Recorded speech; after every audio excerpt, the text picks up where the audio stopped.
Time. Um,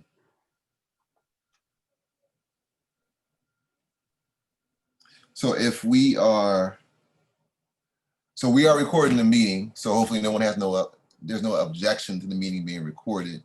What I would like to do is then share this meeting to Class Dojo for those parents that could not make it.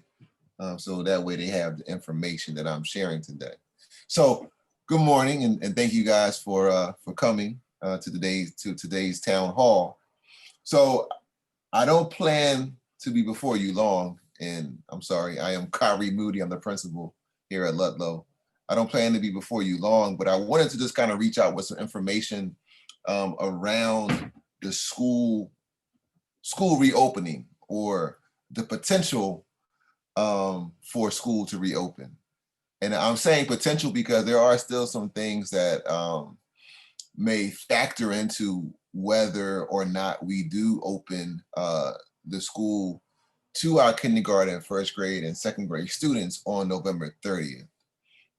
So the biggest thing is going to be, and this is going to come from Central Office Dr. Height, and I believe in partnership with the city's health department, is whether or not if the numbers in terms of cases of COVID continue to increase, if the risk may be too great to start in-person learning on the 30th.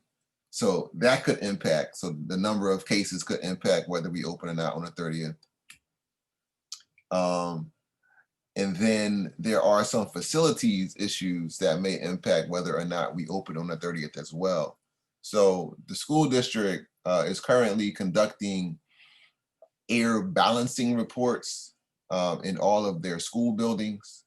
Essentially, they're going around and making sure that the air in the building is circulating in a way where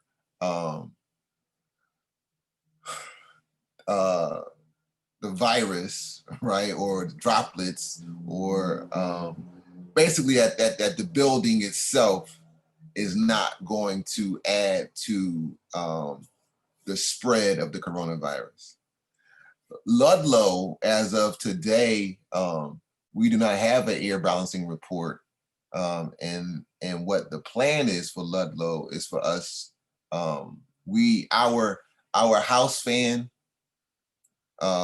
is inoperable, so it doesn't work. So that house fan would typically bring fresh air into the building and then move air out, but it's not working. So the plan is that we will get an order of window unit fans that will go inside of each classroom that will kind of replace the functionality of that house fan, which will then allow us to occupy the building, quote unquote, safely. So I don't know when those fan orders will be delivered, but once they're delivered, then there's also the installation.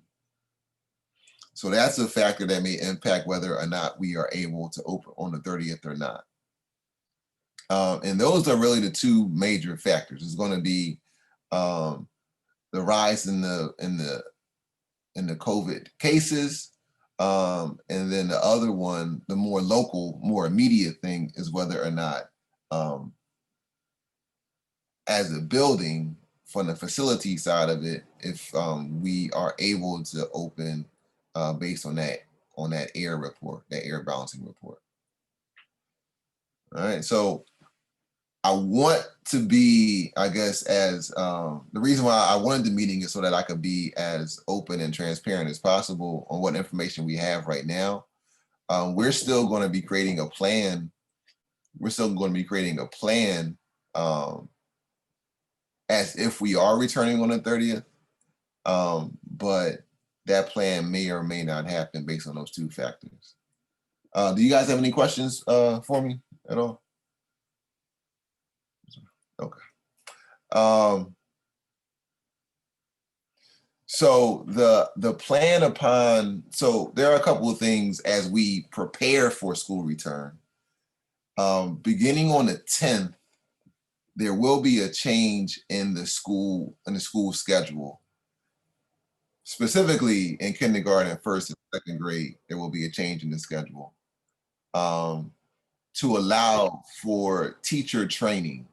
So there are going to be some additional technology devices that teachers will have to be trained on, because the idea is that teachers would live stream their classroom to those students who are home, because we will have a group of kids that will be in person and a group of kids that will be at home.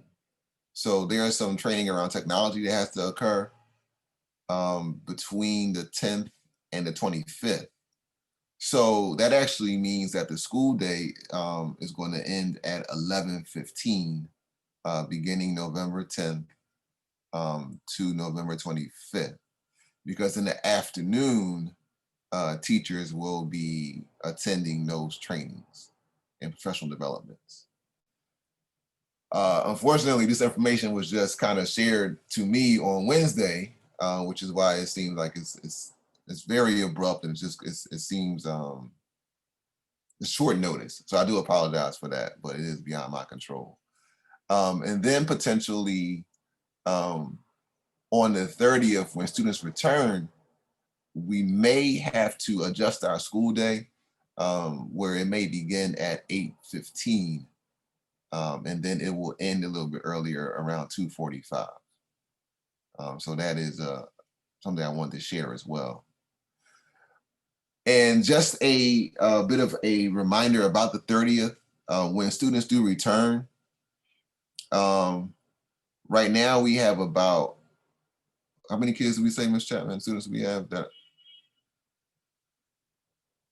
You're on mute, Ms. Chapman. Sorry about that. Total of 30 children. That's K1, 2, and Miss Martin's class. Okay. So there will only be 30 students, 30 families that selected to actually return to school on the 30th. And then we will cut that number in half. As of right now, at least the plan is to cut the number in half and utilize a schedule and a B schedule. So on the A schedule, Monday and Tuesday, students assigned to the A schedule will come into the building. Wednesday would be completely virtual for everyone. And then students assigned to the B schedule would attend school on Thursday and Friday. So that live streaming, right? That live streaming, so students who are assigned to the A schedule for Monday and Tuesday will be in person with Ms. Hill or Ms. Maritea, with Ms. Casey, or with Ms. Martin. And the students who are assigned to the B schedule, or those students who are 100% virtual, would then log on and they would watch the classroom on a live stream feed that way. So that's how that would work. And that's the training that has to occur the rest of this month. So we would still offer breakfast. We would still offer lunch. Everything will be socially distanced. Students will have to wear masks at all times when they are inside the building. We have hand sanitizing stations. We have at least 6 or 7 on the first floor. Students would be sitting. We have set the classrooms up so no child is sitting directly next to another student.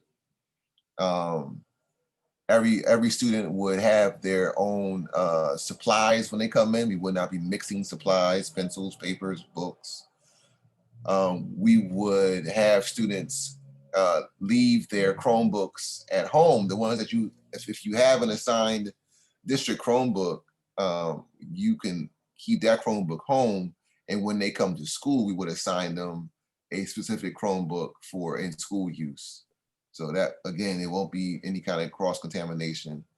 And I just want to reiterate that our goal is to make sure that every student that comes into the building will be safe. We will be practicing the guidelines from the CDC and what the district has outlined. So our goal is to make sure that every child is safe and that every adult will be safe upon return on the 30th.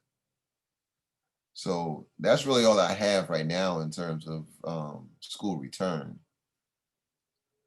So I just want to pause for a second and see if there's any questions from the rallies or even from teachers and staff that I want to call.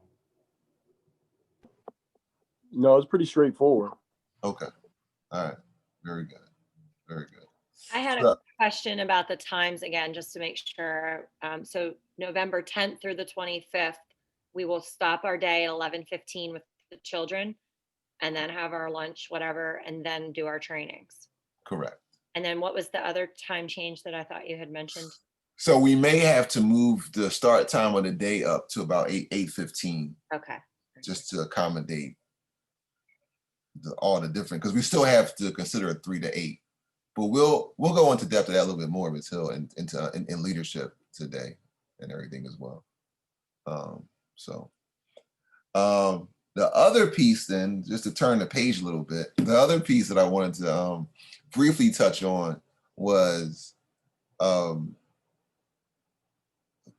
just for the past, basically for the month of October, we were doing assessments, right? We were talking about Ames Web assessments, and you may have received a phone call from Ms. Chapman. I know that the teachers were talking to you about Ames Web. So what Ames Web is basically an assessment that allows us to, at least this first one was to get some baseline data on your child, so we know how to build an appropriate instructional plan for them. We do have results, and the reason why I wanted to bring this up is because it's important that we share this data, this information with you,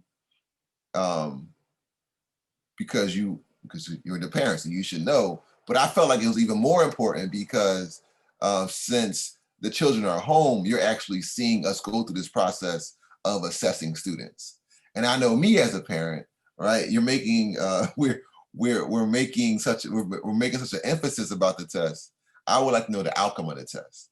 So I'm saying this to say that report card conferences are coming up towards the end of November, and we will definitely share the results of your child's Ames Web assessment and what our plans are based on those results and outcomes during report card conferences. Ms. Chapman had a presentation that she did prepare, but just in sense of time, I don't know if we have to go in depth into it right now, but I definitely want to touch on that to say that we appreciate you guys working with us to make sure that assessment was completed successfully, and we will be sharing. The teachers will be sharing the outcome and the results of that assessment and sharing next steps with you as well. So that's all I have today. I will definitely plan to do more town halls just to make myself available and accessible to parents. But if you ever need to reach out to me, you can call the school. Ms. Cox, the secretary, she is working remotely, but she definitely is answering the phone, 215-400-7430. And you can also message me through Class Dojo. So you can message me directly through Class Dojo if you ever have any questions, thoughts, or concerns. All right. So with that, I will go ahead and end the meeting. Thank you for your time, and I'll see you guys soon. All right.